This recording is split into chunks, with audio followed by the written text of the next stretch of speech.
جسے اقبال کہتے ہیں کہ اپنی حکمت کے خم و پیچ میں الجھا ایسا، آج تک فیصلہ نفع و ضرر کر نہ سکا، جس نے سورج کی شعاؤں کو گرفتار کیا،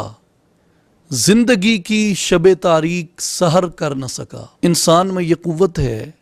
کہ یہ سورج کی شعاؤں کو اپنے ہاں مقید کر لے، لیکن اس تمازد کو یہاں آزمانے کے باوجود، اس تمازد کو یہاں اپنی میگنیٹو ویوز میں قید کر لینے کے باوجود انسان کو یہ روشنی میسر نہیں آئی کہ یہ زندگی کی تاریک رات کو اجالے میں بدل سکے۔ وہ دنیا جو آج جنگ کے اندھیروں میں زندگی بسر کر رہی ہے، جو آج جنگ کی شمشیروں کے سائے میں زندگی بسر کر رہی ہے، جو آج جنگ کے منڈلاتے ہوئے بادلوں میں رحم کی اپیل ڈھونڈتی پھرتی ہے، اور چاہے وہ ایشیا ہو، چاہے وہ افریقہ ہو، چاہے وہ یورپ ہو، چاہے دنیا کے دیگر خطے ہوں، سب سے بڑا چیلنج انسان آج اپنی سیکیورٹی کا، اپنی حفاظت کا، اور اپنے گھر سے صحیح باہر چلے جانے اور باہر جا کے صحیح سلامت گھر آ جانے کا سب سے بڑا مسئلہ انسان کو درپیش ہے۔ یہ وہ مسائل ہیں جن میں ہم اتنے الجھ چکے ہیں، جن میں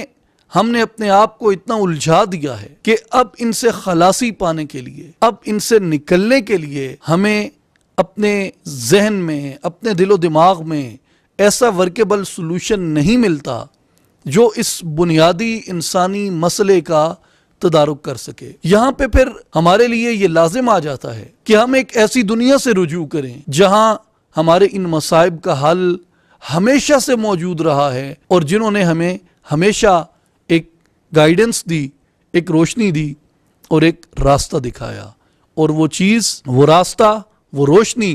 وہ عقل انسانی کی اختراع نہیں ہو سکتی، بلکہ وہ روشنی خود رب ذوالجلال نے اپنی وحی کے ذریعے عطا فرمائی، چاہے وہ وحی قرآن کا درجہ رکھتی ہو یا وہ وحی سنت مصطفیٰ صلی اللہ علیہ وسلم کا درجہ رکھتی ہو۔